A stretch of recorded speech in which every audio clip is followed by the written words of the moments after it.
You're listening to Comic Reflections, episode 139. I'm your host, Nicholas Prom. And I'm Jeff Barnhart, honorary member of the Legion of Superheroes. Yay! Honorary is a hard word. I guess. Yeah, for me, anyway. Yeah. Hey, you could lead the subs. Yeah. Wow. With Antenna Lad and Chlorophyll Kid. Yeah. Oh, I'd be Library Lad. What the funny thing is, and I'm just blowing the intro right now, like, you ever wonder, like, how come, like, Polar Boy was in the subs for so long, and yet Matter Eater Lad was accepted into the Legion, like, right off? Good question. I don't know. Yeah. Maybe he has a nice personality. I think Matter Eater Lad must be, like, the hero of, like, two of the guys in the subs. Like, dumb power, look at him go, you know? Like, yeah. You know, I mean... It's probably the most ridiculous, besides Bouncing Boy, but I think people like Bouncing Boy because it's so ridiculous, it's fun. But Bouncing Boy and Matter Eater Lad are both really fun.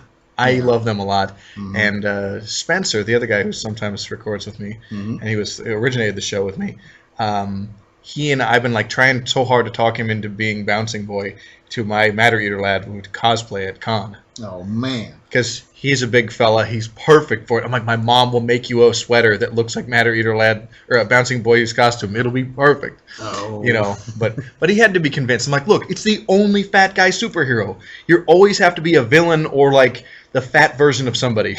You know? Yeah, that's true. You know? That's why I never went into Thor reenactments. What am I going to be? The fat carpetbagger? Because everybody was hungry and lean and so. Even the generals. So. Sure. Oh yeah. So Comic Reflections is brought to you by Rhymes with Geek, where you can check out this show plus many other cool podcasts like the all new Anti-Fanboy, Feed It Comics, and Ultimate Facepalm at rhymeswithgeek.com. And this show, we are also available at backissueheroes.com, the home of classic comics on the web. Mm-hmm. And if you folks listening enjoy the show, please subscribe to us on either iTunes or Stitcher. And hey, Jeff and I we're serious. We want emails from you, the listeners. So please drop us a line at comic.reflections@gmail.com. And you can like us on Facebook and follow us on Twitter and all that other wonderful crap. I mean, great stuff. Yeah. So, yeah. Right. No, I use them. They're good. Yeah. I do too. Man. Yeah. Hey, let's talk about comics. Want Oh, okay. Okay.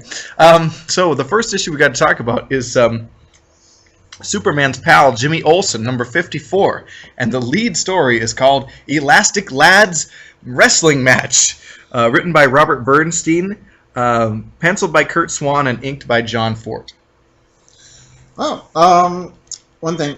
I love old professional wrestling. You could almost tell what was going on. What was going on in the country that time. Sure. Who is the enemy? Is it the Russians or drug-crazed hippies? And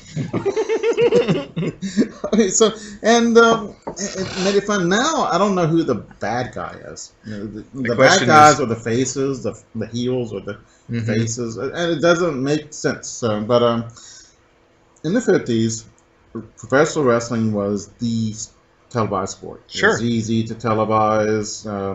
Football was rather difficult to. Mm-hmm. The technology wasn't there. Sure. Gorgeous George was huge.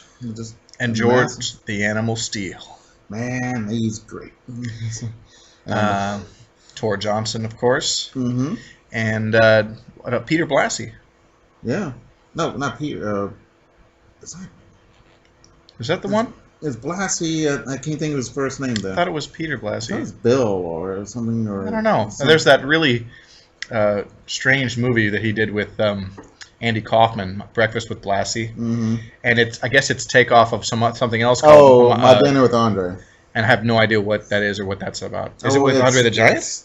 No, it's this really cerebral movie about two guys discussing philosophy at dinner. Oh, that's it. So, okay. And I had some friends really love it. I thought it was kind of pretentious and boring, but your results may vary. So. Yeah, I haven't seen it, so I can't really say. But yeah, so Jimmy, as Elastic Lad, gets roped into, or let's just talk about it. Okay, Jimmy finds out that professional wrestling is fake. Wow. Who Wow. knew? Oh man. The wrestling is fake. The injuries are real. Yeah, actually, it's People do get really hurt doing it. something like. But all the crap is choreographed and planned. When people get hurt, it's because somebody screwed up. Yeah, and when they're really close together, they're discussing what to do next. It's not very planned, but it's so okay, you're gonna knock me over here and blah blah blah. And Yeah. it's just really amazing, and they professional wrestlers die young. Or die in crazy ways. Mm-hmm. Like, remember, what was the guy from a few years ago? Was it, not Brock Lesnar, Kurt Angle? Like, he went crazy and killed his family. Really? And then himself. Roid rage. Wow. I think it was Kurt Angle. No, it was Chris Benoit. Okay. Yeah, excuse me. Sorry, Kurt Angle. Okay.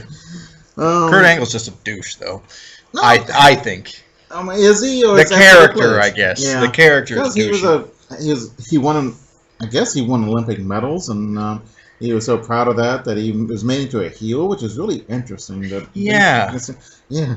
Those evil Olympic medal winners, I hate them. Yeah, what? Yeah. Okay, but we have some really cool.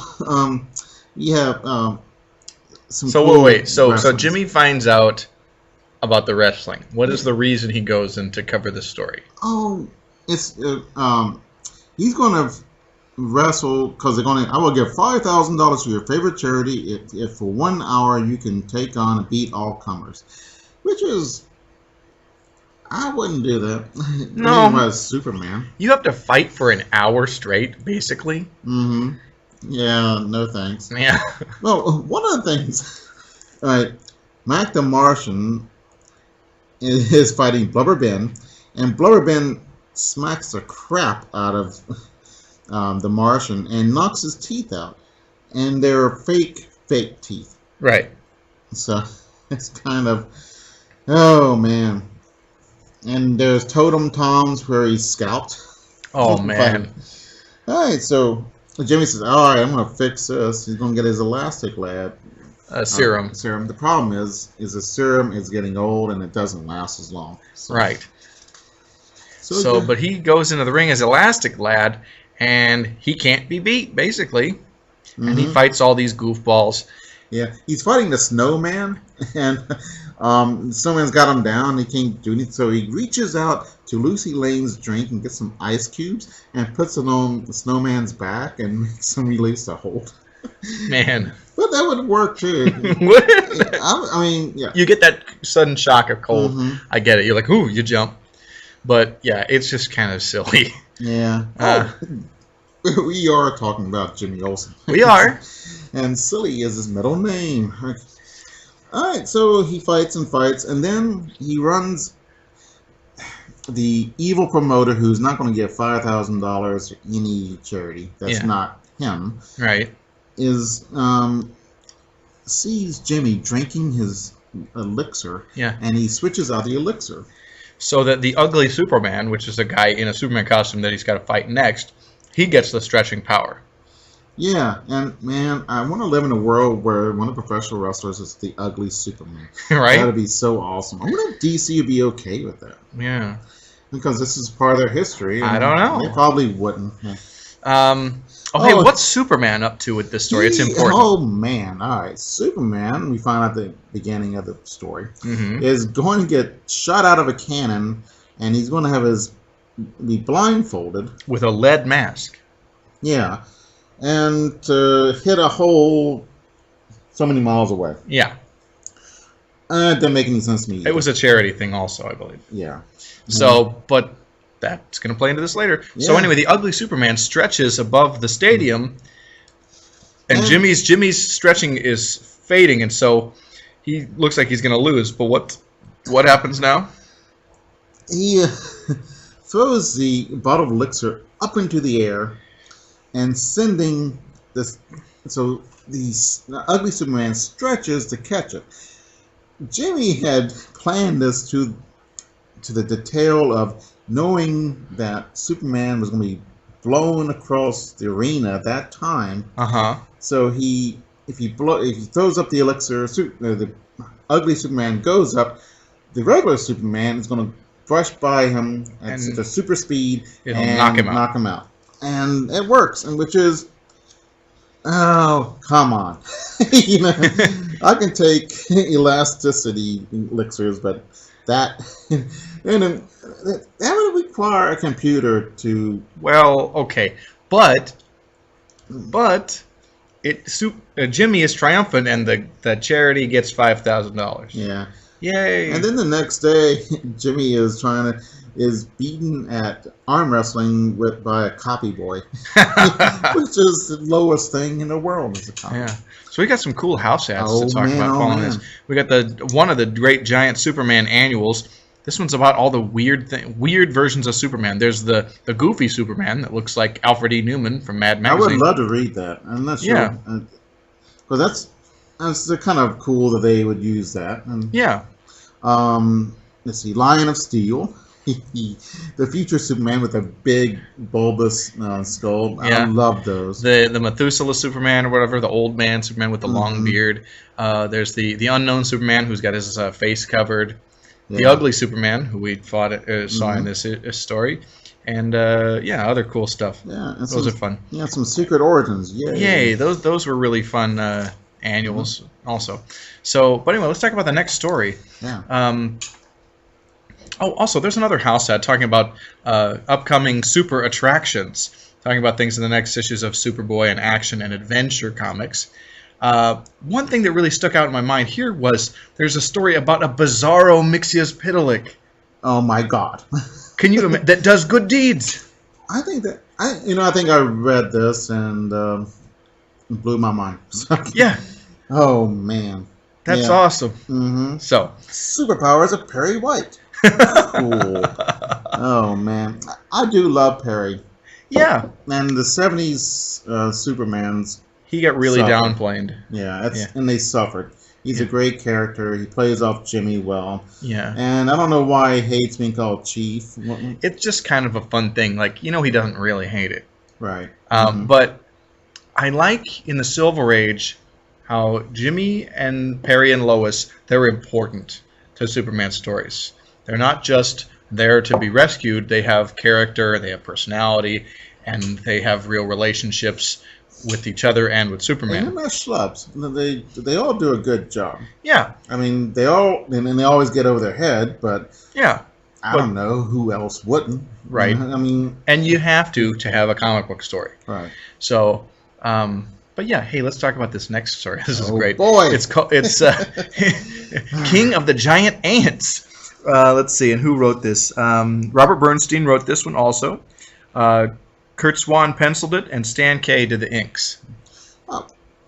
The first splash panel. The splash panel has a tank really well drawn. I never understood why they would have blue tanks and blue. It's a comic. It's the blue, yellow, and red are the three, and black are the four colors, and the blend of the two, of those colors are what give you the comic book colors. That's your palette you get to work with. Blue is a necessary color. Yeah, but I mean, why do you think superheroes work so well in the comic book medium, especially before printing techniques changed?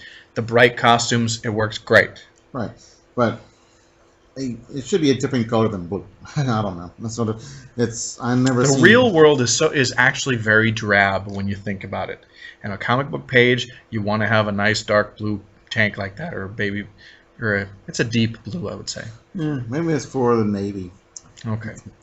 Let's try not to get hung up on those things, Jeff. Okay. Okay. Limitations of the printing process. So anyway. All right. Well, we find Jimmy looking at his disguise trunk, and he says, "I need some more hats." So he goes and buys some hats. Oh man! Hat store. He has a big box of hats, and then here comes. What's the name of the store? Is it Hats in the Belfry? Metropolis Masquerade. You missed my joke. Oh. Have you heard of that store, Hats in the Belfry? No. Yeah. Anyway, it doesn't matter. I go to Gorin Brothers myself, so. I don't have a haberdasher. Oh, okay. So. All right, so Mix has got some kind of evil plan. Mr. Mxyzptlk is back in Metropolis, and he's flying around. He loses his derby, and it lands in Jimmy's newly acquired collection of hats. Is that a derby or a bowler? I'm not sure what the difference is. I think they are the same thing. Ah, and it's purple. Yeah. Awesome. And which is cool. So Jimmy is admiring his hats. He got one of those gaucho sombreros, which are cool hats, and he got a Russian Cossack hat.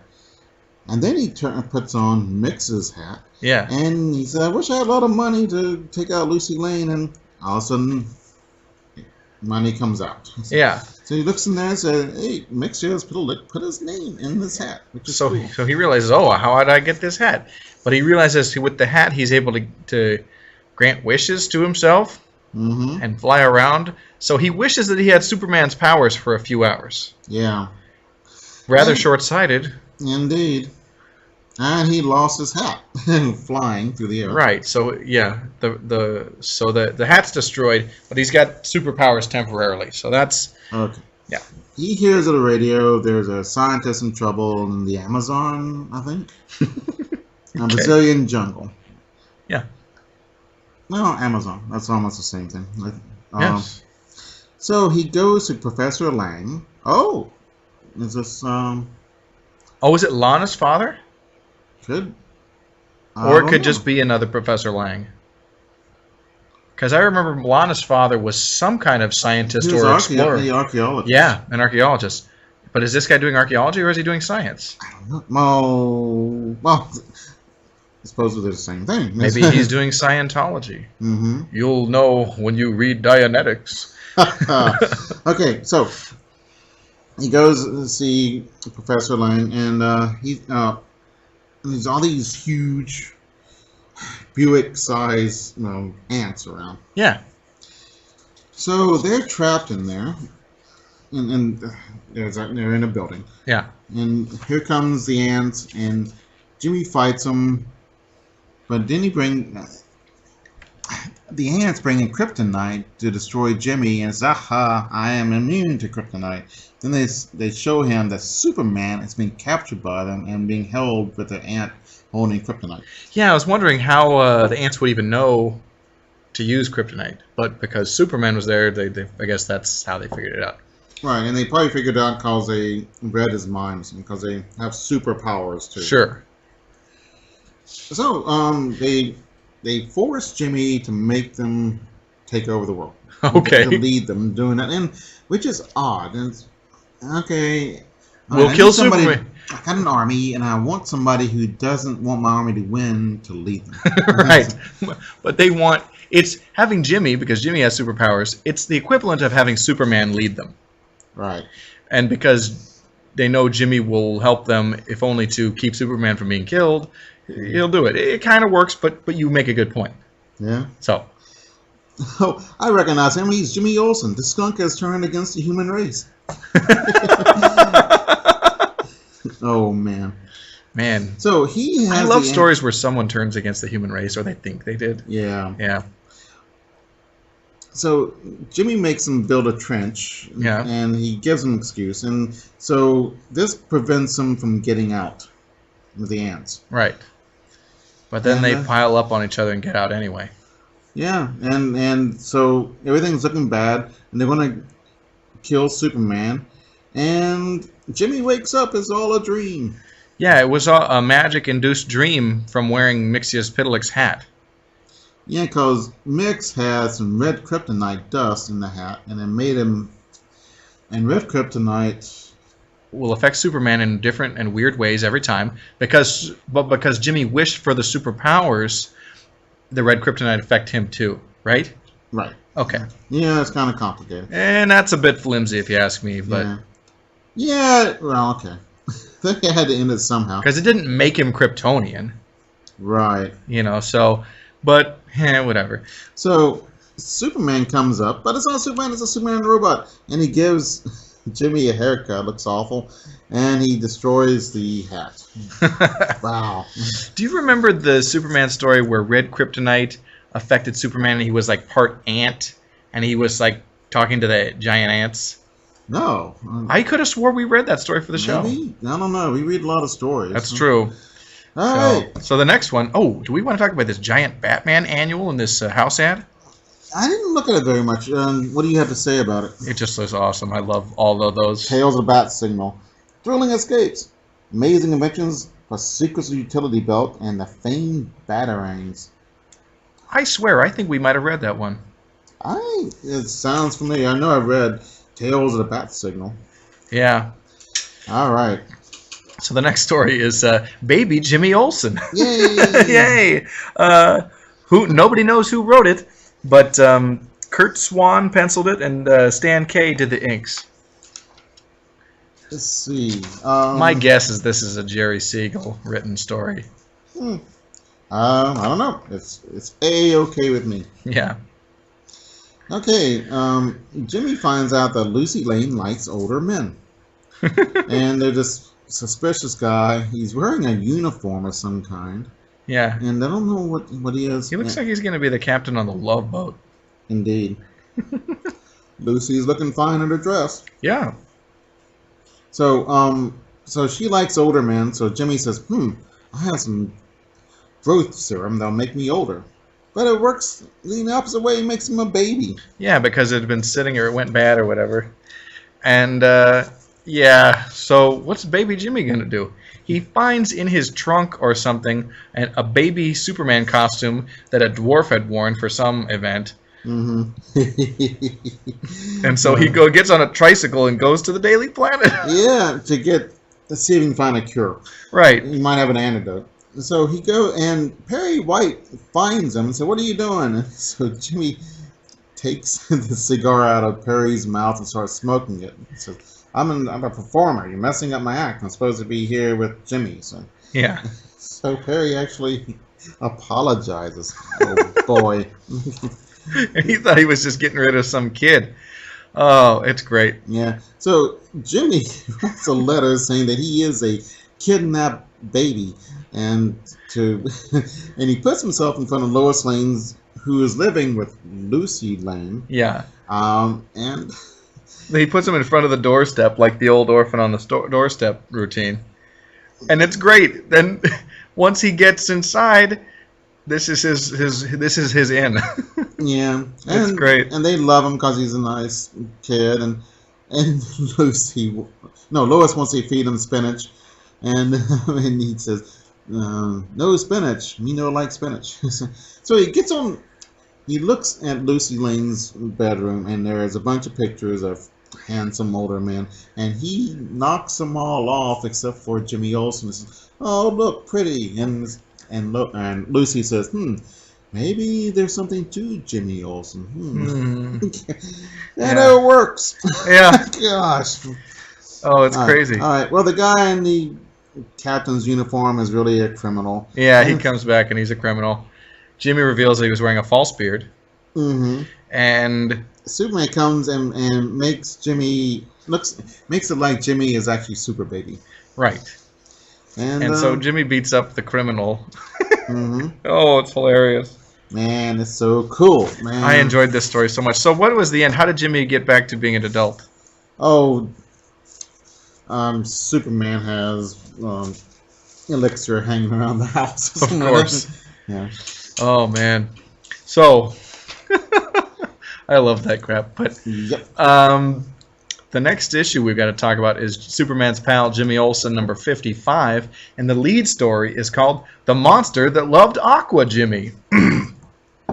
No credit on the writer, but Al Plastino did the art.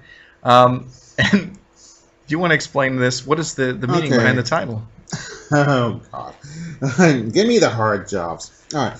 Superman asks Jimmy to help him out. Superman and Aquaman have to do something. So they got a mission in space. So Aquaman needs Jimmy to take over his position, and so he gives him all of his powers. Or he finds a way to give Jimmy Aquaman powers. And why don't they give him Superman powers? Yeah. The world is going to not have Superman there. Oh man, but we can't have a world. The seas go unprotected. What about the fish, man? Think of the fish. These are the big questions. Indeed. But Jimmy is having a great time being Aquaman. Helps an actress, and let's see. And then he finds a sea monster in the ice. And the Of sea course he monster, does. yeah, the sea monster falls in love with him. All right, the problem is the sea monster sees what Jimmy's doing Yeah. and copies him. So Right. Jimmy sends this fish, the flying fish, to eat these bugs that can cause disease on North America. So Okay. so the monster says, "Oh, I'll eat bugs too," and of course, her being so much larger, eats a helicopter or something, or an airplane. Yeah. And so Jimmy uses octopi to form a net to rescue the pilot, which is great. Oh yeah, that's awesome. That'd make it great. And Jimmy Yeah. balls out the monster, and the monster cries. Yeah, so sad. So yeah, and the tears. It was like, oh. Yeah. So anyway, what's happening now? There's a fire on an island. Here comes a fire on and they. All right, there's a fire on an island, and Jimmy sends Sort with a sawfish. Sawfish. Yeah. And to saw it down, which I don't think they work that way, but that's okay. Yeah. There's not that many. Well, for comic books, there's not that many interesting fish. So, Right. You know, Jordan and I have been doing the Silver Age Aquaman stuff, and I think we're gonna record another episode tonight, actually. Yeah, there are fish that are just made up, plain old made up, to serve a purpose, or like using a hammerhead shark to like hammer something. I'm like, that's not how that works at all. Yeah. It's just shaped like that. But anyway. Right. Indeed. So he puts out the fire with the sawfish, and there's a fire in a lighthouse. So the monster knocks on the lighthouse, it lands on a boat. And so Jimmy has these whales. They spout out water and put it out. Yeah.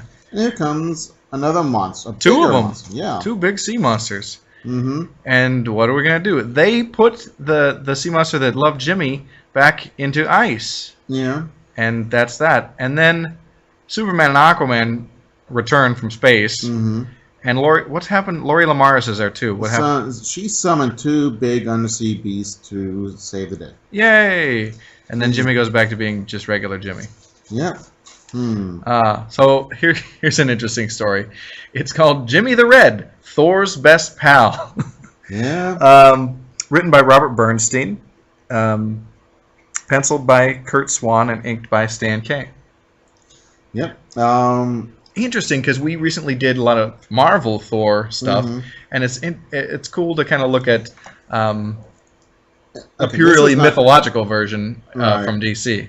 I enjoy this. It's not as good as regular Thor, although Loki still causes trouble. Yeah. All right. So this Professor Vale has a tablet of runes. Tablet, yeah. And he says, I need to talk to Superman. This needs to be destroyed, and nobody will ever read it. So what does Jimmy do? He reads it. Of course. But first he gets into a Viking outfit and gets in a Viking boat. Oh. Yeah. Yeah. So he reads it, and foolish mortal, Loki hath tricked you. Forever wilt thou be a prisoner in the past. Man. Yeah. Loki's looking for trouble all the time. Yeah. So Jimmy goes back in the Viking past.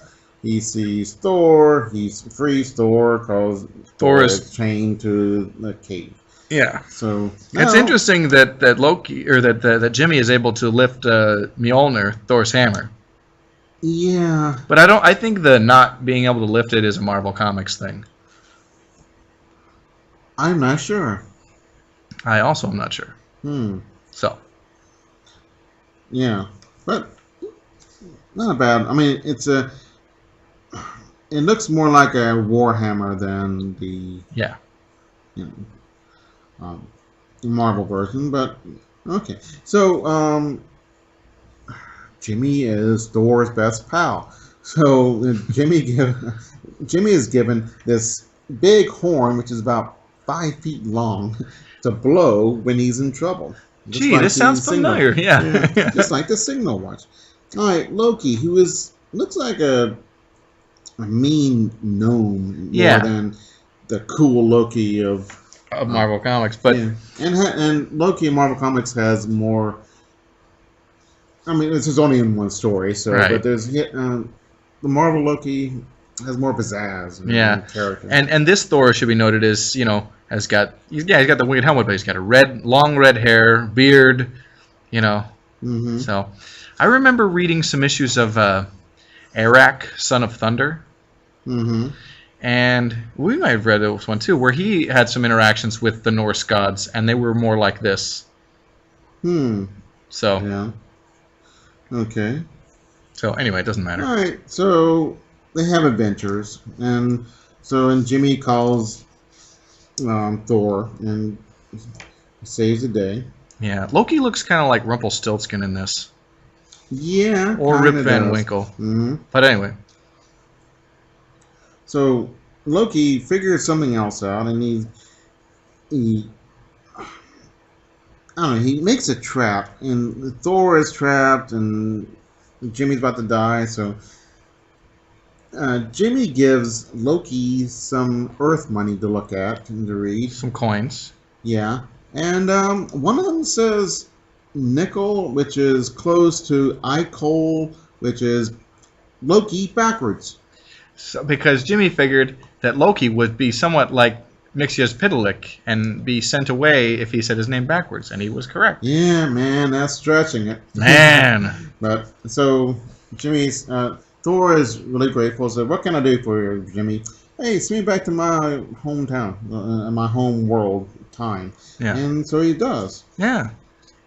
Yeah. And so he just goes back to being Superman's pal instead of Thor's pal. Mm-hmm. I'd have stayed longer. Oh, we got a giant Batman annual. How sad. I think that is the very same one that we just looked at. Yes, you're right. And the other two were the exact same things as well. Yeah. All right, next story. Jimmy Olsen's Secret Power. Yes. Robert Bernstein wrote this also. And Kurt Swan did the pencils, and Stan Kay did the inks. Jimmy Olsen's Secret Power is a power of awesomeness. Yeah, I love these things. No. Okay. All right, we find Superman and Jimmy looking at these old wax figures. And they're wax figures, but they have jeweled stuff with them. Like someone swords are made out of gold and all this. Yeah, stuff. the props for these wax figures it's a clever ruse to smuggle stolen stuff. Mm-hmm.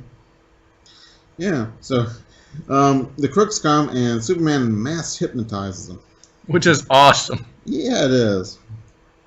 Okay, so I can't remember what he hypnotizes them into thinking though. It's just to turn ourselves in, that kind of thing, or he hypnotizes them to freeze. Oh, okay. All right. So Professor Potter asks Jimmy, "Hey, come on down, and I got something for you." Professor Potter is like Professor Keenbean from Richie Rich. Yeah. To Jimmy Olsen, Mm-hmm. So anyway.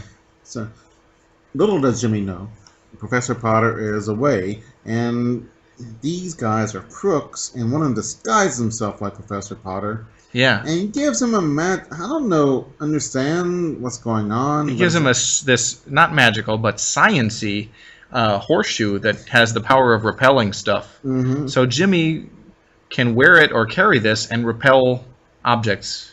Yeah, and I don't ever figure out how does this work. It just works. We just need it to work, and we just need to move on. Yeah. That's how that goes. Mm-hmm. So so it works. Yeah. So it basically makes Jimmy like Eunice the Untouchable, the X-Men villain. Huh. Remember that guy? No. He could repel anything, basically. Create force fields around himself. Yeah. All right. So Jimmy gets up as Superman, and Superman, hearing that Jimmy has trouble getting scoops lately, so I'll give you some scoops. And so 2 scoops of raisins in each box of Raisin Bran. Oh, sorry. Okay. They're going to meet an airplane with a bunch of it's going to have some gangsters on it. So they go down there, and there's a bunch of rats on there, and no gangsters. Somebody knows what's going on. Okay. Superman's angry. Now this rarely happens to Superman. Right. So they go to a circus. Superman and Jimmy. Right. Jimmy saves the day. How does Jimmy save? Oh, that's right, because a girl was falling from the trapeze, and he uses his repelling horseshoe power to send her back up in the air. Right. But they go to the circus to get some clues that somebody's going to leave a note for Superman. And after Jimmy saves the day, they go and find a note, and the note said, "Roses are red, violets are blue. Sorry, Superman, but we swiped your clue." The East Side Gang, which is great. Swiped your clue? Is that what you said? We swiped your clue. Oh, okay. What did I say? I couldn't tell. That's why I asked you to repeat it. Okay. So. Excuse me. I mumble. Sorry, folks. Okay. Superman's hanging around, and he looks, and Jimmy's talking to Big Nick K, the Rocketeer. Oh, man. And he's one of his worst enemies. Man. And he's still living. Superman shouldn't have enemies that are humans. And they should not last long. Well, here's the thing. His human enemies should be like the one-time enemy, and then they go to jail. Right. For life, Yeah.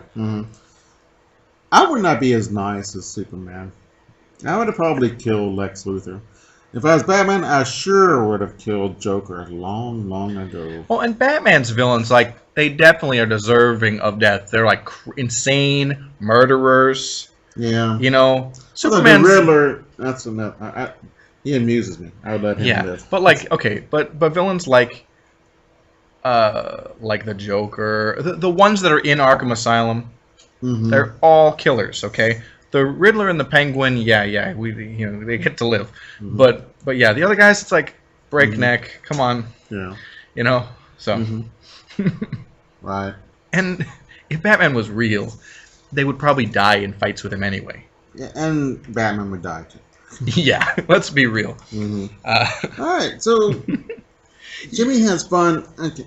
Circuses and carnivals are great comic book fodder. Man, we see them so much. Yeah. It seems like it's hardly a week goes by that we do record a show that they're fun. They're colorful. Stuff happens. People know about them. Everyone's been to a carnival, or they've seen one on TV. Yeah. And I mean, where else are we going to go? To Paper Factory. Exactly. Just, but you know what I mean? It seems like we can't go a couple weeks without there being a story that's set at a carnival or a circus. Yeah, you're right. So, but it's okay. All right. So Jimmy, these bullies are throwing balls at somebody and banging them on the head. Aye, yikes. And baseballs too. So Jimmy says, "I'll do it," and then the baseballs come back and hit them. And so Lucy says, "Oh, great, Jimmy. Let me give you a big fat kiss." And she's repelled by the horseshoe. Yeah. Which is, interesting. Yeah. Because he can't really control so much the repelling. Right. That's the problem. Yeah. Oh, that's sad. Well, why don't you put it down and then get the kiss? Right. So. All right, we're back in the wrestling ring. Yay! Yay! So Jimmy is becoming a wrestler and just repelling everybody? It looks... No, it's boxing, I think. Oh, excuse me. It's some boxing trunks, so... Yeah. They really don't explain what's going on. I suppose... Well, it's got to be wrestling because someone's hitting somebody with a chair. True. But Jimmy's wearing boxing gloves. Yeah, that's weird. Maybe it's mixed martial arts? Yeah, or it's a comic book and it doesn't... Yeah. I hate to say it doesn't matter, but, we need to move on. Right. So Superman gets into the ring, and he is beaten up by Jimmy. Or Jimmy beats him up. He's repelled by the horseshoe. And Superman hits himself, and he bounces off and goes into time. Right. So I love that. Whenever Superman goes through the time barrier, it's just the coolest. So that is what the crooks wanted. They wanted Superman out there to get their goods, and then Superman appears. Hey, he knew what was going on all this time. Here's the thing: why didn't the crooks just use the repelling horseshoe to keep Superman away? Because it doesn't work on Superman. But it just worked on him in the ring. That was faked. Oh, that's right. That's right, because Superman knew about their plan. Okay. Sorry. Sometimes I'm a little slow. So then Superman says, "Hey, what are you doing Big Nick K, my enemy. He's against Superman. It was an actor getting ready for the Untouchables TV show, which was not a bad TV show. Well, there you go. All right. Here it comes. Here we go. Here, this is the one, baby. The next issue we got to talk about, that one shall live in infamy, but not in a bad way. Is live in infamy and not in a bad way. I realize the contradiction. I did it for humorous purposes. Oh, did you? Yes. Oh, that's why I'm laughing. Oh, good. I'm laughing with you, not at you. Yeah. My wife hates when I say that. You're not laughing with me, but I'm not laughing. That makes it even funnier. Oh, boy. Oh. But anyway, we've got Superman's pal Jimmy Olsen, number 72. And the lead story... The World of Doomed Olsens. That's right. The World of Doomed Olsens, written by Jerry Siegel, penciled by Kurt Swan, and inked by George Klein. And this is a Jimmy super classic. Yes, man. So, I'll just let you go. All right. Jimmy's in front of the TV cameras in this TV studio, and he's there showing off Elastic Lad. He's showing off his various transformations that he's gone through over the years. Yeah, Meet the Celebrities TV show. That's taken off from Meet the Press, which was on at that time. One of the older shows. So, so it becomes Wolfman, Elastic Lad, and Wolfman scares the audience. Right. You know, it's Jimmy Olsen. You know he's going to change into something. So, right. Is it Wolfman that's scary? Yeah. But then he shows footage of him being the Porcupine Boy and being the Colossal Turtle Boy.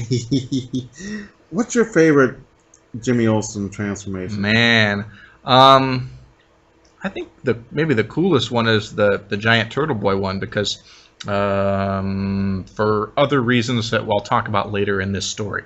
Okay. That's my favorite too, I think. So, all right. Everyone's watching and applauding and laughing, and all of a sudden the Collector comes up. Not the Marvel Comics Collector, but a different Collector entirely. And he comes in this spheric ship. Which is cool. So yes. It has a chair, but he's not sitting in the chair. An additional chair in it. Is it? Yeah, there's 2 chairs. Okay. Yeah. So he grabs up Jimmy and takes him to the planet Gion L. Gion-E-L. Clue number 1. That's the only clue I caught, by the way. Okay. So, Did you catch it? No. Okay, so Collector shows makes the other Olsen transformations appear. Yeah. There's Wolfman, Porcupine Boy, Elastic Lad, Fat Boy. Fat Jimmy Olsen. No, he's called Fat Boy. Okay. Stop stuffing yourself like a pig, Fat Boy. He could be just calling him a fat boy. Maybe so. Anyway, it's when Jimmy got fat. And the Giant Turtle Boy. Mm-hmm. So. And they're mocking Jimmy, and Jimmy is rooted by roots into the ground, and they're attacking him and making fun of him, and Elastic Lad tickles him. Yeah. And Jimmy tries to, hey. We're all Jimmys here, you know. Like, can't we be friends? So the Collector roots them all into the ground. What a great picture! Oh yeah, great panel. Yeah. All right. Superman comes by and I can't help you here, Jimmy. Oh man. Because Jimmy used the signal watch to bring Superman, and Superman bails on him. And so, what's going on here? Yeah. All right. So Jimmy he has a microphone from the TV show. And he throws it at the Collector. Yeah, and the Collector ducks. Why? Because it's a reflex. Because he's really Mon-El of the Legion of Superheroes, who did have a vulnerability to lead, and there's some lead in the microphone. So it was a reflex. It doesn't hurt him anymore, because Brainiac 5 cured him. But of his lead weakness, which then makes him, if you think about it, just to talk about Mon-El for a sec, Mon-El basically had the same power as a Daxamite, had the same powers as a Kryptonian, except he had a weakness to lead instead of kryptonite. Well, with his lead immunity removed, technically he is more powerful than Superman. Yes. because he doesn't have a weakness. Yeah, that is a bad weakness unless you're on a planet like Earth doesn't have much kryptonite. Although I don't know, it's probably about 50 tons of kryptonite according to the comic book. But but if he's on Earth, everything has lead in it. Yeah. So if he got hit by a car in the battery, and I don't know how close the battery. Yeah, but lead is not a good weakness to have. You might as well have copper as your weakness. You know, Yeah. like oh crap. You know. Yeah, or wood. Well, somebody does have wood as a weakness. Yeah, the Golden Age Green Lantern. Exactly. And his ring won't affect anything that's made of wood. But it won't kill him. I mean, unless you stab him in the heart with one. But, yeah. I think later they made it so Daxamites were vulnerable to things like rocks or wood. They were invulnerable. Bullets will bounce off their chest, but you could stab them with a stick. Yeah. Weird things like that. Because post-Crisis, they made Power Girl a Daxamite rather than being the future version of Supergirl, the adult version of Supergirl. Wow. Yeah, complicated. Yeah. But anyway, so the other Jimmies, anyway, back to this story. Yeah, the other Jimmies turns out they're all members of the Legion of Superheroes. Right. Elastic Lad is Chameleon Boy. Turtle Boy, the Colossal Turtle Boy was Colossal Boy. Yeah. Porcupine Boy was Cosmic Boy, using just metal. The power of magnetism. Yeah, to create the spikes. And Bouncing Boy, of course, was the Fat Jimmy. No, it is actually Fat Boy. Okay, all right. That's the name. Okay. I'm surprised, too. Okay, but Yay. Bouncing Boy was the Fat Boy. Sorry. Yeah, get it right. So, and why? This was all a ruse. Why? Because it was a hazing into the Legion of Superheroes. Yeah, which is the greatest hazing of all time. Yeah, and to make him an honorary member because he doesn't have natural superpowers. Actually, you talked about clues. The first clue for me was when the Collector showed up in the bubble. It looks just like the Legion time bubble. Ah. Which it is. Yeah. Imagine that. But I love the scene of them inducting Jimmy as the honorary Legionnaire, because you not only see the Legionnaires we talked about, but we see Sun Boy and Shrinking Violet and Lightning Lad and Saturn Girl and I think either Karate Kid or Invisible Kid or Stone Boy. It's an orange costume, so you can't quite tell. I know, that's bad. But also the substitute Legionnaires are there, too. We have Night Girl and Polar Boy and Fire Lad. So, who's this guy? He's a cameraman. Okay. Yeah. Never mind. Yeah. He's Camera Boy. Yeah. So, yeah, that's pretty fun. Oh, man. Anytime the Legion is around, I am so happy. And this is Legion plus Jimmy equals fun. Yeah, and you know, Lana Lang is also an honorary Legionnaire as the Insect Queen. She's got that ring that turns, and she becomes the Insect Queen. Good God. I had no idea. Yeah. Man. I could have swore we read an Insect Queen story. Maybe I read it without you. Or maybe. I don't know. Man, there's a cool house ad for this Giant Flash annual, this is one of the greatest annuals. I had a reprint of this, and it's awesome. Got Star Sapphire, Kid Flash, Catmos, Metal Monarch, Elongated Man, and Mr. Element. Yeah. Mr. Element is really fun because he's actually two of Flash's villains, because he's Mr. Element and Dr. Alchemy. He changed identities or had a split identity. Wow. Yeah. Okay. All right. The next Jimmy story we got is the super test of Jimmy Olsen. Yay! Okay. Now let me hang on. No credit on the writer, but John Fort did the art. The Jimmy Olsen fan club, laughter. Yeah. We ought to start one. I just thought of that. We ought to start a Jimmy Olsen fan club. Why not? So, maybe Superman would visit. Even better, maybe Jimmy would visit. Okay, go ahead. I'm going to let you go. Oh, okay. Did you already read out the credits? Yeah. Oh, okay. All right. Jimmy and Clark find these two boys fighting. One of them is a member of the Jimmy Olsen fan club. And he's mad at this other guy because his name is Wilfred, doesn't believe Jimmy is super or any good at all because Superman keeps saving him, which is kind of true. But give Jimmy Olsen credit. He does a lot. And Jimmy's pretty resourceful. I think he really... Generally, he uses the Signal Watch as a last resort. Right. So, and because Superman's busy being Superman, doing all the stuff he does. So yeah, it doesn't go Z Z Z. Hey, I can't open this bottle of ketchup, Superman. Help me!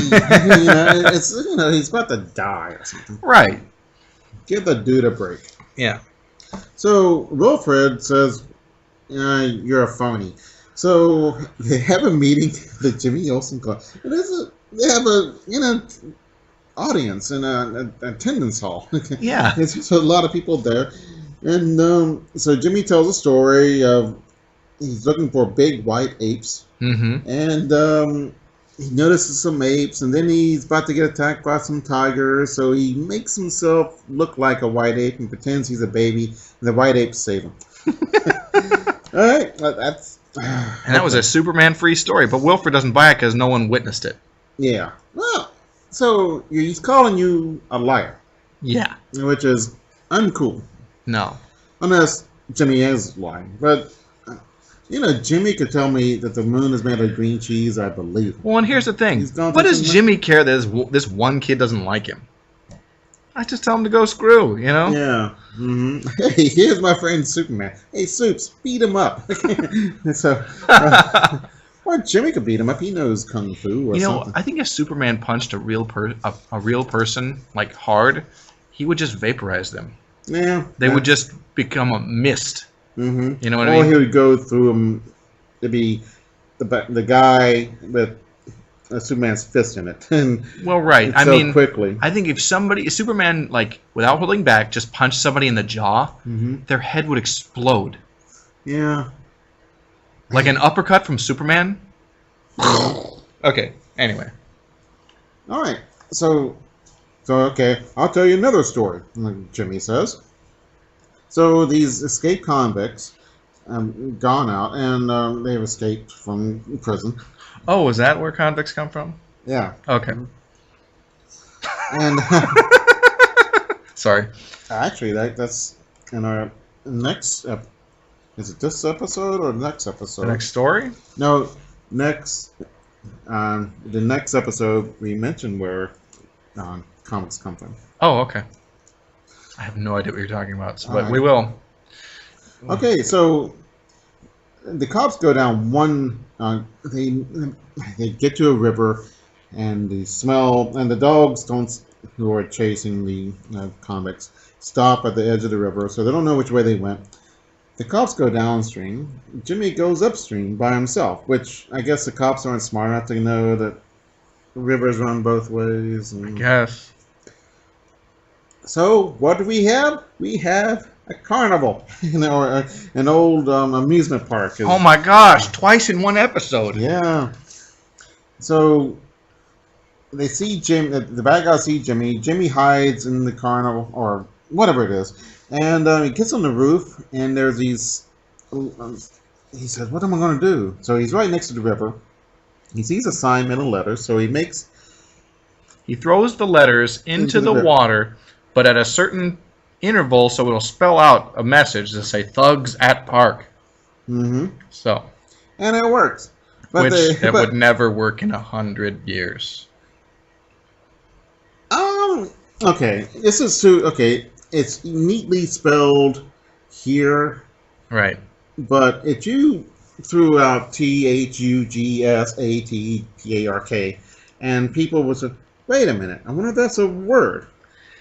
I don't know. I don't think anyone would notice it.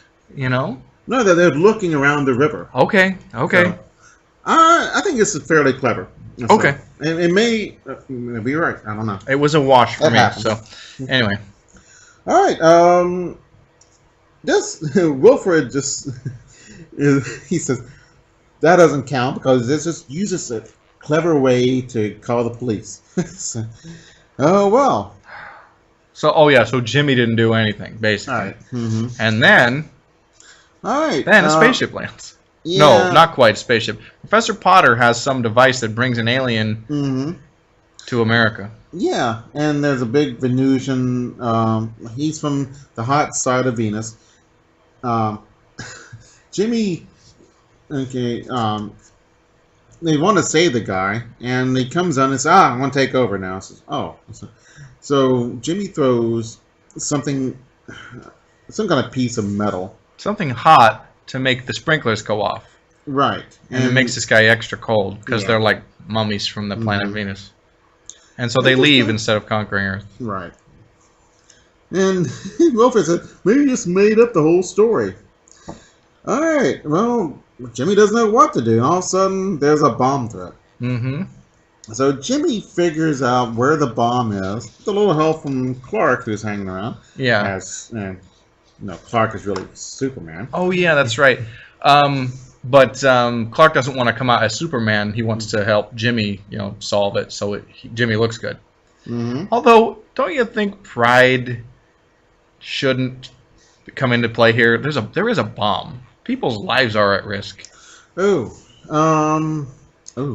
Yeah. But then saving Superman face also, is not as important. I mean, but if Superman changes with all these kids there. Oh, that's a good point. Yeah, I think that's the point they used here. Okay. But he also wants to make Jimmy feel good. And Superman defuses the bomb first. Mm-hmm. And Jimmy figures out where it is. He figures out to put it in water. And Wilfred finally joins the club. What a dork. Yeah. So there's one more story in this issue. Yeah. But first... There is a house ad that's really cool. And one of them is an issue of Superman where Superman and Lex Luthor are on a planet with a red sun. And they are fighting in a corral or a ring or whatever. And Lex Luthor is beating up Superman. That's one of my... I think it might be my favorite comic book of all time. Really? Yeah. You have that one? I don't know. You've read it? Yeah. Okay. I haven't, but I'd like to. Oh, really? It's absolutely wonderful. I want to. I mean, come on. I don't know. This is great. Yeah. Let's see. Lois Lane has got Superman on a love detector. And the kids have a first super son. Wow. Wow, before Superboy? I Weird. guess So okay. anyway, enough of a house ads. Let's talk about The Secret of Monster Island. And who wrote this? Man, no credit on the writing here. But Kurt Swan and George Klein did the art. So yay. Not many people know this, but Swan Island, Oregon's original name was Monster Island. No. And this is cool. So Perry's learned how to fly a helicopter, and they go and they get shipwrecked or helicopter wrecked on an island. And they're attacked by monsters. And they are super cool monsters. Oh man, all these monsters are super rad. I love this story. These are great monsters. It's kind of like a metal-eating monsters, and they can't call for help because the battery's destroyed by the metal-eating monsters. Oh, the radio in the was it the flying newsroom? Yeah, that's what it is. There's a tree monster. Yeah, and then we go. And they defeat the tree monsters with the fire from Perry smokes cigars, so he lights smoke, and scares them away. And then they're attacked by electric monsters, which are like flying jellyfish with a cool face. Yeah. Man, it's as cool as a... And then these crazy monsters, I can't even... There's a statue with an inscription on it that's warning, and it looks like the statue of the lawgiver from Planet of the Apes. Or it kind of looks like there's two guys in the statues in the Twin Tower, in the Lord of the Rings. Yeah. I can't think how to pronounce that. They're type of big turtles with fangs and a big walking bat. It's terrestrial, as in it doesn't fly. It doesn't. Right. And there's like a big giraffe-looking monster. Like it looks like a red giraffe. It's like a giraffe anaconda because it squeezes. Giraffe-aconda. Man, that's going to be better than Sharknado. Yeah. I tried watching one of those, and they come on. I have all this free publicity, and why not? It's gonna be dumb, but make it dumb fun. It's just dumb, and the whole joke begins and ends with the name. Yeah, so. I haven't seen it. So, are there 2 or 3 Sharknados? I don't know. There's tons of shark versus this. Shark, Sure. Blah blah blah blah. All right, so that gives Jimmy an idea. He he facets some wires to some metal and has the electric creature attack them and the electric charge charges up the battery on their radio, and then they can signal for help. Yeah, the electric creature doesn't like metal, so Yeah. the electric. How come Jimmy couldn't use his signal watch again? Why couldn't he? I think it was busted. Oh, okay. So. But then Superman does come and rescue them. Yeah, and they find out it's Noah's Ark was here. And then, like, the monsters are the ones that just got left here because they were bad or something. Yeah. Couldn't he let the mosquitoes? Yeah. Yeah. I don't know about, like, the ending being in Noah's Ark. I'm like, really? That's where you went with this? But anyway. Could that be the answer to the mystery of their origin? They'll never know. Why not? I mean, what else? With these clues, that is the only reason. And there's nothing else. You know, aliens. Sure. All right. Okay. Man, that was awesome fun. Yeah. Okay. What follows next is not. I agree. This is one of the worst comics I've ever read. It's stupid. It's Beep Beep the Roadrunner, number... Does it even matter? Number 64. And I got 0 credits for this, because who would want to take the blame? Mm-hmm. But the first story is called The Shy Star. Oh, God. All right, so we find out 2 things. One, the Roadrunner has 3 kids. Uh-huh. I don't know where the mother is. This must be a Disney cartoon. Well, Warner Brothers. But I know, but I know. Disney and Orphans, yeah. I know. But, and they speak in rhyme. Well, here's that they rhyme, but first of all, Roadrunner never spoke. I never remember him speaking. Do you? Yes. In cartoons? He said beep beep. No, and words. Beep is I beat my horn at somebody. That's a word. Okay. All right, I guess it's an interjection. So, I remember a couple of times where Wile E. Coyote talked, but usually those I were... never liked those. Where he spoke? Yeah, well, unless he's with Bugs Bunny. The one where I remember the one where he was with Bugs Bunny. He's like, I am Wile E. Coyote, super genius. Yeah, that was good. Yeah, but it was weird because I'm like, I don't remember him ever talking in any other time. Mm-hmm. There was something kind of perfect about a dialogue-less cartoon where he's just trying to get the Roadrunners. But now there's all kinds of dialogue. Yeah, and it's bad. Oh, God. Some people are trying to take pictures of the Roadrunner with the cameras, and the camera looks like a gun. Wile E. Coyote thinks they're guns, so he starts running away, and they chase him, and they chase him into a cactus patch, and it really hurts him. It's really good when Wile E. Coyote gets hurt. You know, I always felt sorry for him. Well, sure, he's just an animal, and he's hungry. Right. You know, like, it's like the Trix Rabbit. God, those kids were mean. Couldn't they just let him have some cereal?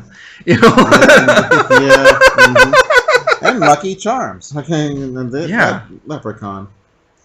Oh, the meanest thing I've ever seen was, remember, how about a nice Hawaiian punch? And Punchy would just punch you in the face. Yeah. Yeah, okay. Bam! Jeez, all I wanted was some tasty juice. Yeah. And you offered, you know. And he punches. Yeah. Ah, I think it's... Yeah, I do remember. I don't know what's going on with that. I'm usually not offended by violence, but yeah, it's... The weird thing about Punchy was I didn't understand that was a hat he was wearing. I thought he had horns. Like, why do you have antlers? Ah! But it's like a weird grass hat or whatever. Yeah. Which Hawaiians don't actually wear. I've been to Hawaii a couple times, and they don't wear that stuff. So... Or maybe tourists do. I think that neither one... I don't know. Who cares? Yeah. So anyway, back to this terrible comic. So they finally figure out that Wile E. Coyote figures out it's all filming instead of shooting. So he acts a little bit, and they like him. Then he falls down and busts his crown. Okay. So we have another story called The Flypaper Caper. Yeah. Yeah, it's too much talking. There's talking on every panel here. And it's rhymed, which is okay. That's pretty impressive. You can rhyme, but it's horrible, and it is the diametric opposite of what makes Roadrunner and Wile E. Coyote cartoons good. Mm-hmm. Um, Yeah, I don't like the 3 baby Roadrunners either. yeah. I don't know. Okay, I don't think there's much more. The winning game. We just skip over that other story altogether. Yeah, It's garbage. I mean, we can just stop talking about this. It's complete crap. I did think it was interesting that Wile E. Coyote is buffing up, and he's taking all these diet pills, and And he goes on a chicken fat diet. because the Roadrunners. Roadrunners pretend like they're on, but chicken fat is better for you than canola oil.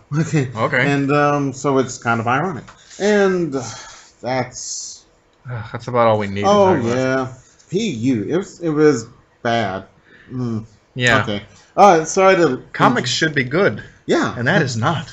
It's not even mediocre. I guess it's well drawn. But, but workmanlike, but nothing fantastic.